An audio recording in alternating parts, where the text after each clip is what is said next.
berkenaan dengan program peningkatan kesedaran mengenai dengan halal. Jadi kita akan bersama dengan kita bersama dengan kita iaitu Puan Hazimah binti Haji Aji, iaitu selaku pegawai UGAMA yang akan menerangkan kita ni lebih lanjut lagi topik yang kita bincangkan pada hari ini. Assalamualaikum. Waalaikumsalam warahmatullahi wabarakatuh. Apa kabarnya hari ini Ustazah? Alhamdulillah sihat. Bagaimana dengan kedua anda, sihat? Alhamdulillah sihat saja.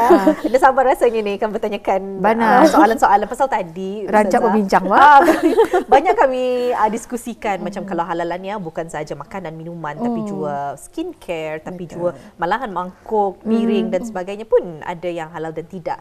Jadi mungkin dalam mukadimahnya topik kita pada hari ini Ustazah, saya serahkan. Silakan. Okey, alhamdulillah.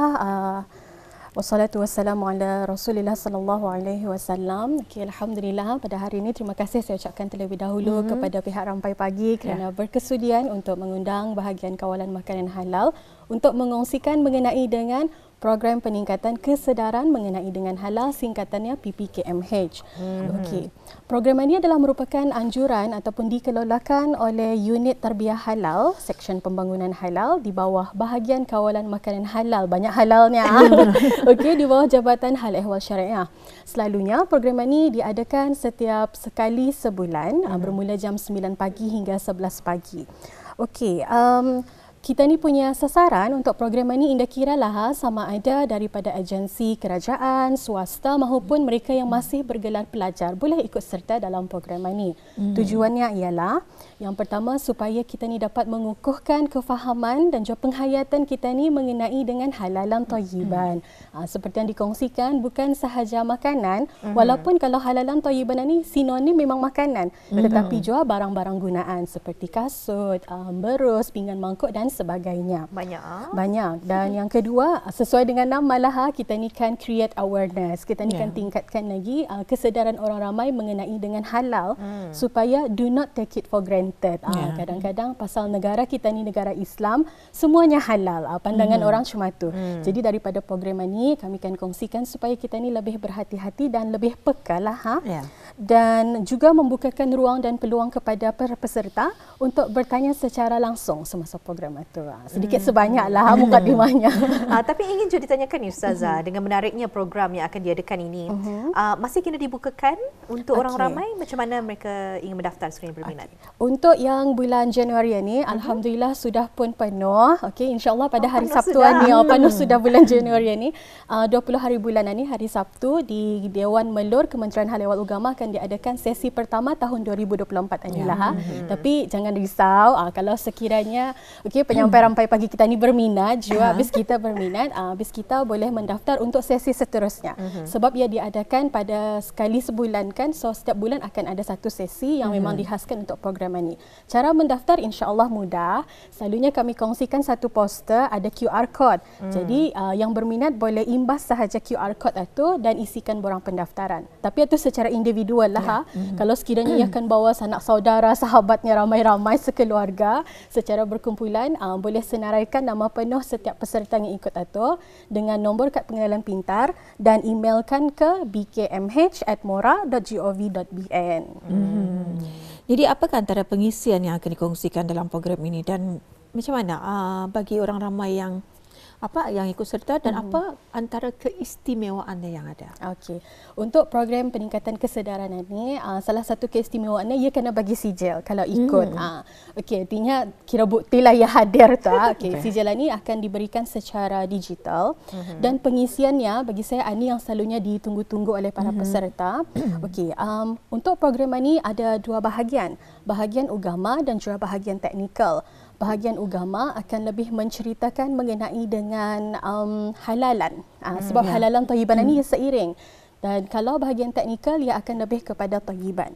Bagi topik yang berasaskan yang agama ini, selalunya kami mula-mula sekali akan murajaah ataupun ulang kaji bersama dengan para peserta apa yang diorang tahu pasal halal, apa definisi halal. Kemudian baru kita ni akan mendalami definisi makanan halal lagi. Daripada general kita ni akan lebih kepada khusus. Kemudian akan juga merujuk kepada prinsip halal seperti mana yang dikongsikan daripada Piawaian Brunei Darussalam dan juga garis panduan untuk pensijilan halal. dan situasi-situasi yang mana pada asalnya makanan itu halal tapi boleh berubah menjadi syubhah ataupun indah halal lagi lah.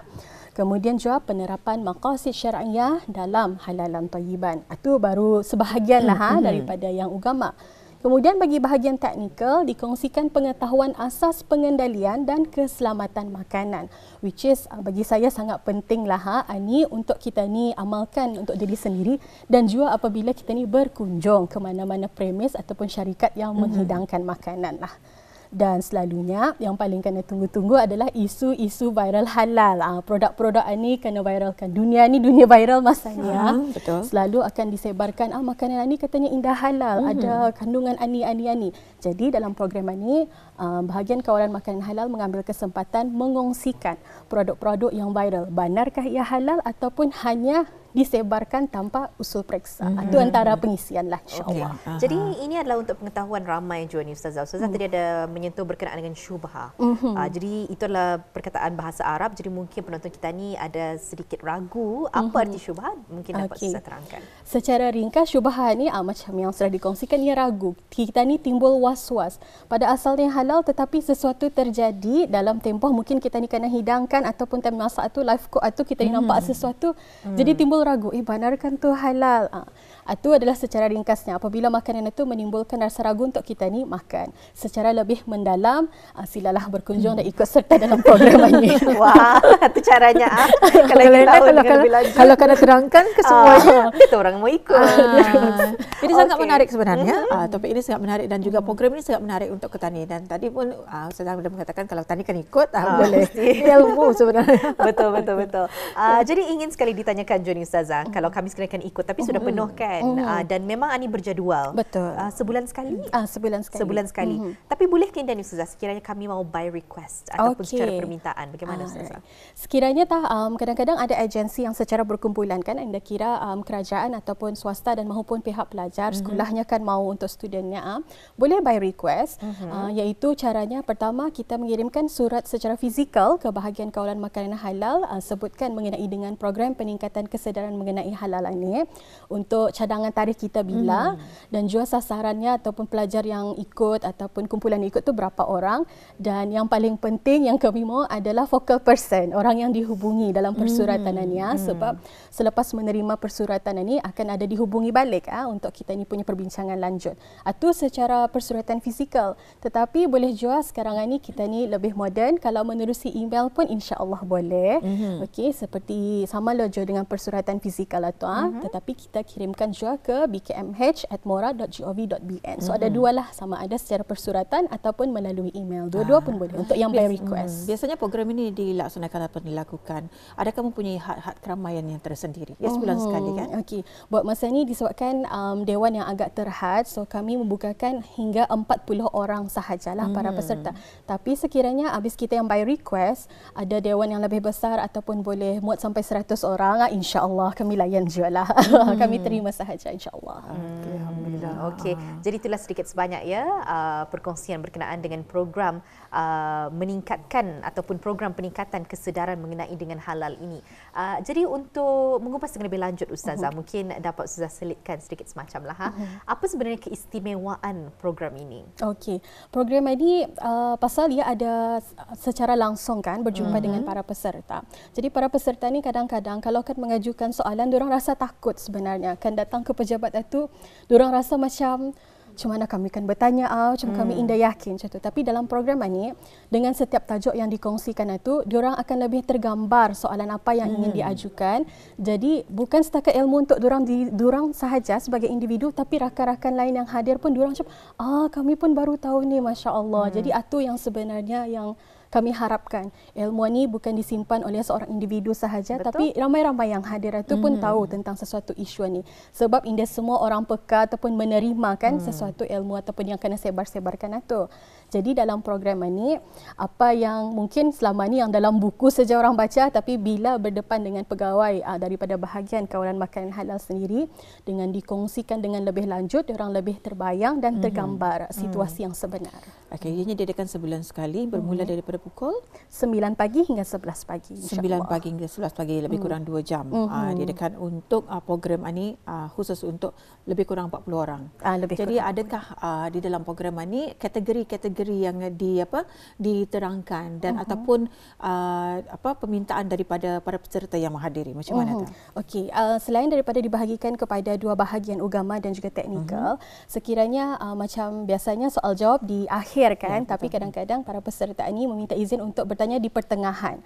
So kami juga akan menerima, walaupun kadang-kadang soalan itu indah semestinya in that section, mungkin ia akan kemudian lagi, tapi kami bagikan gambaran dulu supaya flawless tujunya sampai ke topik yang akan dibincangkan lah. Jadi ia macam indah strictly macam kuliah, tapi ia lebih kepada interaksi pelbagai halal.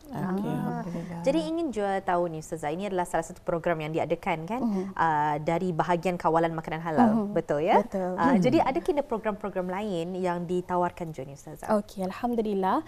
Bahagian kawalan makanan halal kini aktif lebih banyak program-program yang diadakan dan dianjurkan.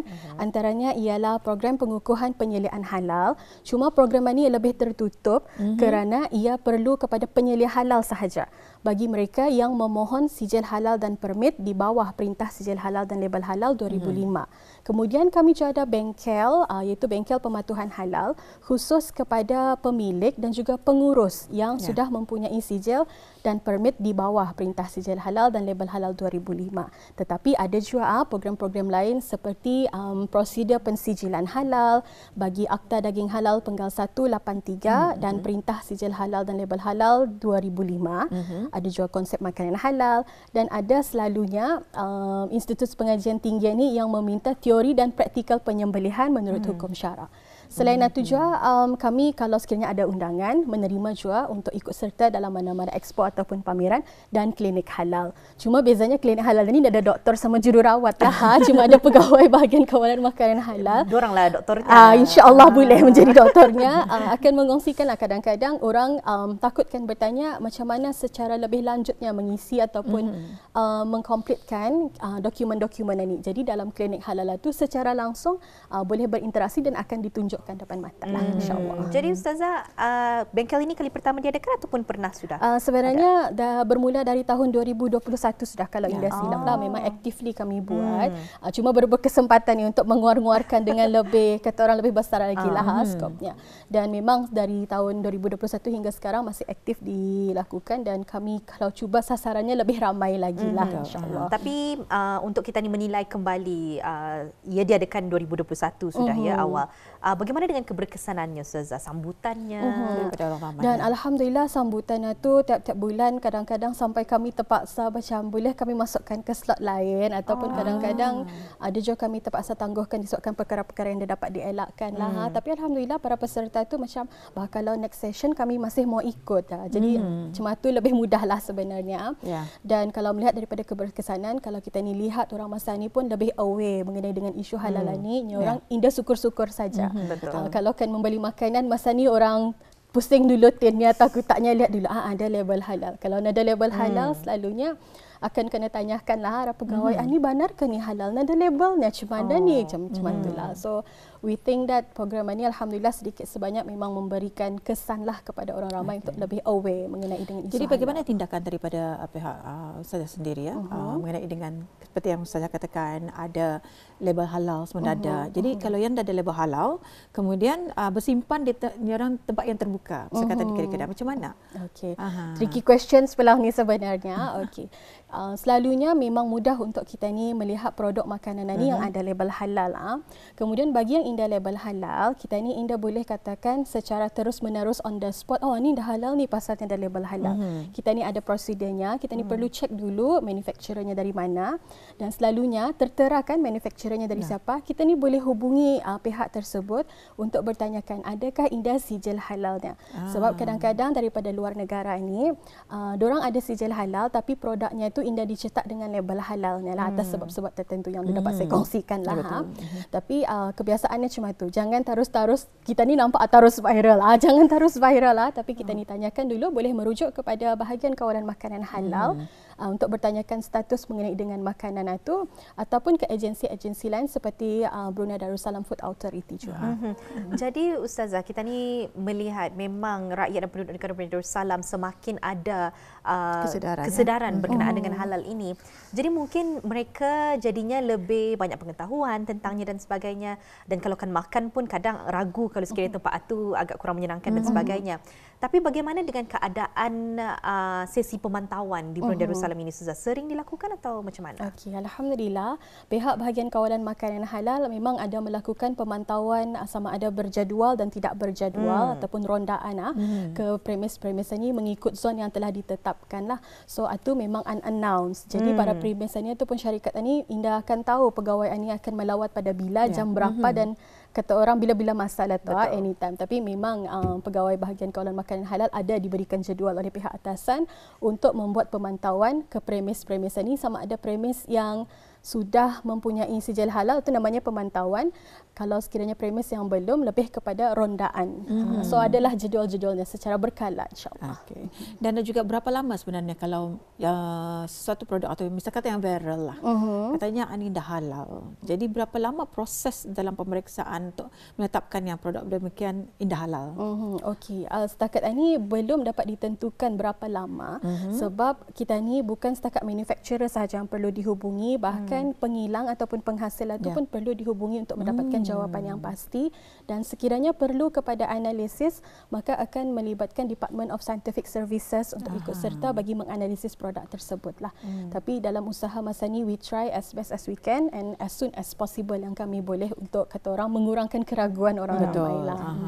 Jadi artinya kalau ada benda yang tiba-tiba viral tu indah halal dan dikonfirmasi bahawa dipastikan sudah barang itu indah halal, apa langkah seterusnya yang diambil? Terus-terus dihilangkan daripada kedai-kedai, diambil dari kedai-kedai, atau apa saja langkah-langkahnya? Okey, apabila sudah sahih benda itu didapati tidak halal sumbernya dan segalanya daripada pengilangnya, manufacturer pun sudah declare yang indah halal, biasanya untuk yang seterusnya adalah akan diberikan arahan kepada pegawai bahagian kawalan makanan halal untuk membuat pengasingan produk. Jadi kalau asalnya ia berdisplay di tempat yang halal, untuk yang seterusnya itu secara bersurat ada hitam putihnya, pengasikan akan dijalankanlah, dipindahkan ke tempat non halal. Ya, alhamdulillah. Jadi banyak yang terjawab yang kita ni dah mengetahui dan sebagainya, dan prosesnya bukan yang serta-merta, tapi kalau yang viral itu memang serta-merta lah, tapi untuk mendeklar yang ia halal dan halal ada proses-proses yang tertentu untuk mengesahkan produk demikian tidak halal. Tapi adalah pengasingan yang nak pun saya bertanya ada pengasingan. Betul, sekiranya pun ada sesuatu benda tu dideklar seperti yang Ustazah kongsikan tadi indah halal, setentunya banyak pemantauan ataupun langkah-langkah seterusnya yang diambil, sepertinya orang indah lagi dijual di premis-premis perniagaan dan sebagainya. Jadi mungkin jadi kesempatan ini Ustazah ingin sekali ditanyakan panjang-panjangnya kita ni bercerita tentang hal ini, apa kesimpulan tajuk kita pada hari ini? Silakan Ustazah. Alhamdulillah, program peningkatan kesedaran mengenai dengan halal ini satu program yang saya rasa sangat bermanfaat untuk setiap orang, sebab kadang-kadang kita ni menganggap halal itu yang boleh dimakan sahaja. Tetapi kita ni indah melihat secara mendalam apa yang indah boleh ada, apa yang boleh ada dan sebagainya. Jadi daripada program ini sama-sama kita ni berusaha untuk kata orang menerapkan dalam maqasid syariah mengenai dengan halalan thayyiban ini, meningkatkan kefahaman, dan di samping itu juga kerana apa? Kerana makanan halal adalah tanggungjawab kita ni semua. Alhamdulillah. Itu di antara yang kita ni bawakan hari ini, wawancara kita, program meningkatkan kesedaran mengenai halal. Terima kasih dengan penjelasan yang telah pun dibawakan pada hari ini Ustazah. Sampai kita jumpa lagi. Assalamualaikum. Waalaikumsalam.